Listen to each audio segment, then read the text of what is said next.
তারাতলায় godown বিপর্যয়ে মৃতের সংখ্যা কিন্তু ক্রমশই বাড়ছে। নির্মীয়মান গোডাউন ভেঙে মৃতের সংখ্যা বেড়ে হয়েছে 11 জন, আহত 18 জন। সকালে ধ্বংসস্তূপ থেকে 5 জনকে উদ্ধার করা হয়েছে। চাপা পড়ে 11 জনের মৃত্যু।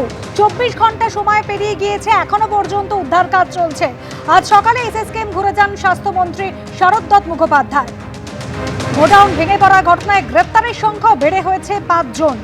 ধ্বংসস্তূপের নিচে গ্রাউন্ড পেনিট্রেটিং রাডার দিয়ে প্রাণের খোঁজ চালাচ্ছেন সেনা জওয়ানরা। চিহ্নিত করা গিয়েছে 4 জনকে, এমনই দাবি করছেন উদ্ধারকারীরা। সারা রাত ধরে চলেছে উদ্ধার কাজ, আজ সকাল থেকেও চলছে উদ্ধার কাজ।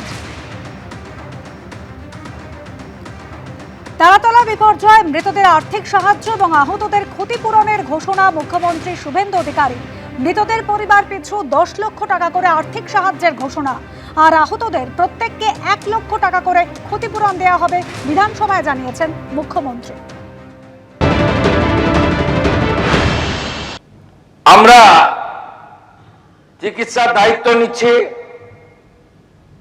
এবং আমরা ঘোষণা করছি রাজ্য সরকারের পক্ষ থেকে মৃতদের পরিবারকে, আবারও বলি, অর্থ দিয়ে মৃত্যুর ক্ষতিপূরণ হয় না, এটা স্বীকার করেও দায়িত্বশীল সরকার তার দায়িত্ব পালনের জন্য অঙ্গীকারবদ্ধ। 10 লক্ষ টাকা করে আমরা মৃত পরিবারকে আমরা আর্থিক সাহায্য এবং গুরুতর আহতদেরকে 1 লক্ষ, আহতদের সকলকে 1 লক্ষ টাকা করে আমরা ক্ষতিপূরণ দেওয়ার ঘোষণা করছি।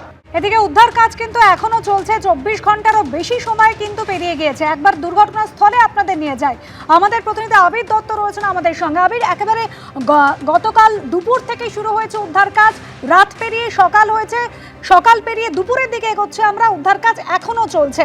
তবে যেভাবে মেঘ ডাকছে, বৃষ্টি আসার সম্ভাবনা রয়েছে, কিভাবে চলছে সেটা?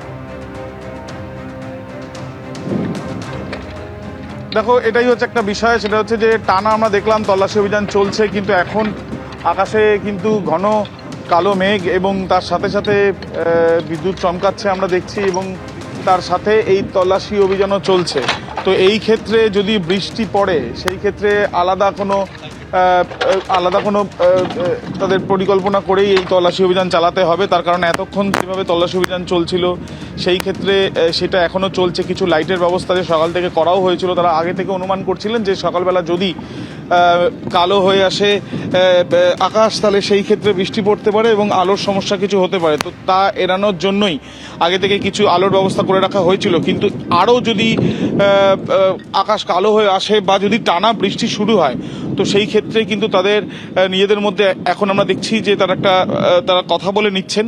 7টি টিমে ভাগ হয়ে 31 জনকে মোট উদ্ধার করা হয়েছে। তার মধ্যে বেশ কয়েকজনের মৃত্যু হয়েছে আমরা জানি, এবং বেশ কয়েকজন এখনও চিকিৎসাধীন। এখানে 10টা বেডের একটি স্বাস্থ্য ব্যবস্থা করা হয়েছে, যাতে এখান থেকে উদ্ধার যাদেরকে করা হবে প্রাথমিকভাবে একটা চিকিৎসা যাতে করা যায়। সব মিলিয়ে এই উদ্ধার কাজ এখনও চলছে, কিন্তু বৃষ্টি আসলে সেই ক্ষেত্রে কিন্তু একটা সমস্যা আসতে পারে, সেই আশঙ্কাই করা হচ্ছে। একেবারে আবির, বৃষ্টি আসলে উদ্ধার কাজ ব্যাহত হওয়ার আশঙ্কা রয়েছে, কিন্তু সেনা জওয়ানরা, এনডিআরএফ, তারাও কিন্তু উদ্ধার কাজে হাত লাগিয়েছে। এবিপি আনন্দ এগিয়ে থাকে, এগিয়ে রাখে।